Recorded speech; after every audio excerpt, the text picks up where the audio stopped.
Have you ever wanted to create high quality editorial photos like this, but didn't have a studio space with a ton of equipment to make it? Well, I'll share with you how my friend Katie and I were actually able to capture these shots in her living room using just 3 lights and a backdrop. And we'll show you how you can do it too. Let's start with what you're gonna need. So for this, we actually used a 3-light setup. In this case, 2 were the Westcott FJ400 strobe lights, which are 400 watt lights. And the third light was the FJ200, which you can probably guess was a 200 watt light. All this means is that they're extremely bright lights, which allow us to really control how we paint the light on our model.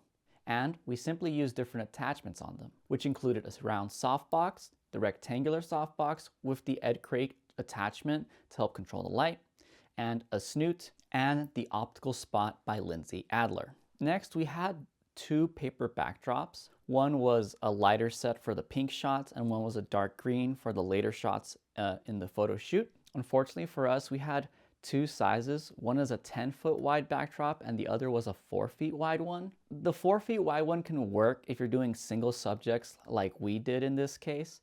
But if you want more people or maybe even full body shots, you might actually want to stick with something like the 10-footer. As for camera gear, everything was shot on the Canon R5 with the 28-70 f2 and the EF 85mm f1.2 adapted.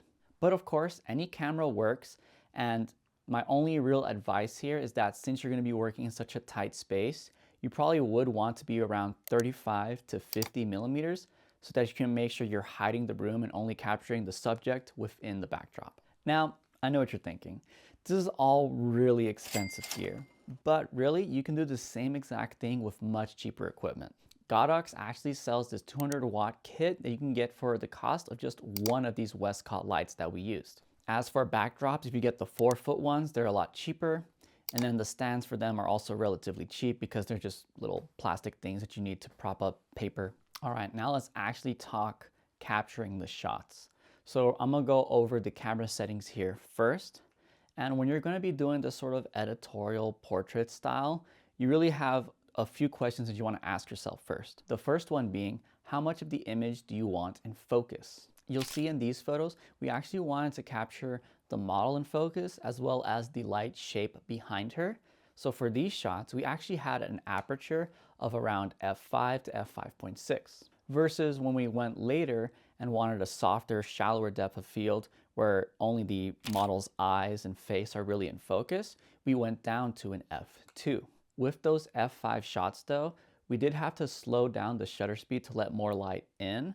So I think most of the shots ended up being around shutter speed 1/120 versus when we were at those f2 shots, the shutter speed was much faster because we had so much light coming in at that point that the shutter speed was at 1/1200. And then as for ISO, we just kept it at 100. We had such powerful lights that we can get away with this, and it's basically just adjust our shutter speed to sort of get the correct exposure for our model and the shot that we wanted to get. Now let's talk backdrop setup. This is really going to depend in the room that you're in, but basically you want to have your backdrop on the side of the wall that gives you the most length in the room. This just allows you to go a little bit more closer or further, so it just gave Katie enough room to basically compose her shots to get all those medium shots and those headshots. Now let's talk about the lighting setup.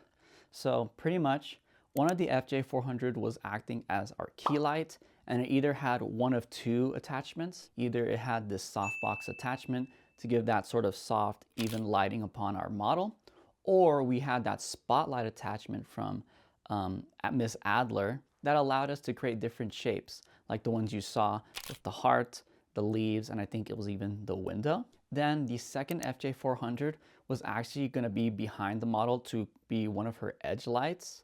And this one we actually ended up using a lot of color to create color contrast on.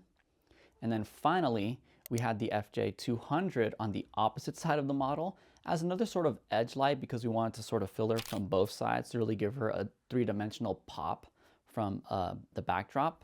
But to help with output from the FJ200, we ended up using the snoot and just had it pointed to that side so that we had a really nice hard edge light coming from that side of the model's angle. Now, of course, this is for the look that we were going for, but of course, feel free to experiment and go change those attachments based on the look that you're trying to achieve. And now I want to share with you a few tips on how to actually capture these shots and some things you might want to consider when shooting in your living room. First and foremost, I really believe that communicating with your model is of the most vital importance. Having a good rapport and having good communications with them can really help them be at ease in front of the camera. And even if they're a pro and this is just something that they do all the time, it's just nice to have that sort of human connection. So try to just be considerate and actually sort of understand your model before the shoot even begins. As for during the shoot, one thing we did notice is that when we did have that spotlight, it can be really intense on the model's eyes. So just be considerate and just make sure they're not staring directly into the light. Maybe they can stare off to the side. And that's actually what helps a lot with the spotlight and sort of preventing like sort of eye strain on the model. As for giving the model directions, I really just like giving them actions to do. Simple things like, brushing their hair with their hand or turning around, pretending they're looking at something or someone.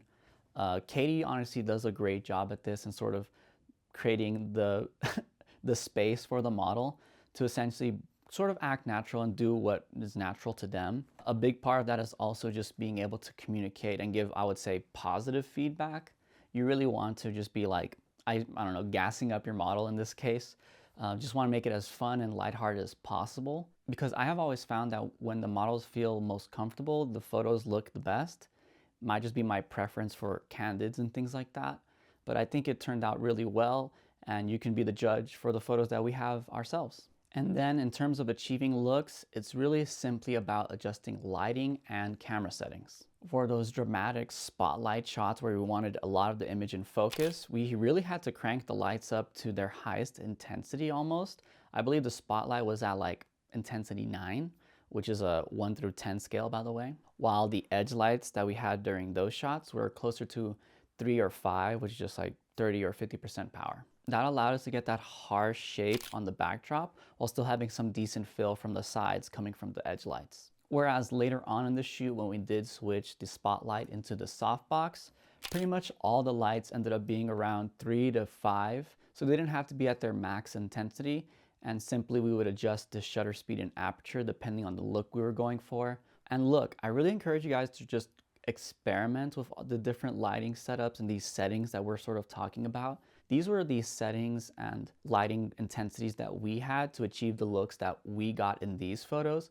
But of course, if you want a different look, or if you're trying to go for a different style, you definitely just have to sort of try different things. It wasn't like during the shoot we just came to these numbers automatically. It was just through small adjustments. We noticed, oh, when the light intensity was this low at this shutter speed, it was still a little underexposed and we wanted it to be more pop, so we would adjust the light intensity. Things like that. So just feel free to experiment and just have fun with it when you're on set. I mean, it's really amazing what we can do when we have just a simple setup like this, that you can have such a high quality studio look. So have fun with it. All right, I know I threw a lot at you guys, but let's go over the main points. So all you need to get started is some sort of 3-light setup, a backdrop with the proper size for the living room that you're gonna be in. And then lastly, you're gonna need to know how to select your depth of field and play with the settings so that you can achieve the looks that you want. But you don't need to be some sort of mastermind to do this. Really, just trial and error works because you can clearly look at the photos as you take them. So have fun with it. So let me know if you're gonna try this setup in your living room. I really hope this inspired you that you can really create high quality editorial photography pretty much anywhere if you just know how to cheat it. And if you do set this up, I would love to see it. Feel free to tag me on any of my socials and I would love to comment on it. And of course, if you guys have any tips on how to shoot editorial style like this, please share them in the comment section down below, because I am in no way any expert. I'm just really happy with how our shoot went, so I thought I would share it with you guys. And if you're curious how I achieved the look that you're looking at right now, you can check out my tutorial right here. Thank you all for watching all the way until the end. I really appreciate every single one of you. Keep on shooting, and I'll see you in the next video. Peace.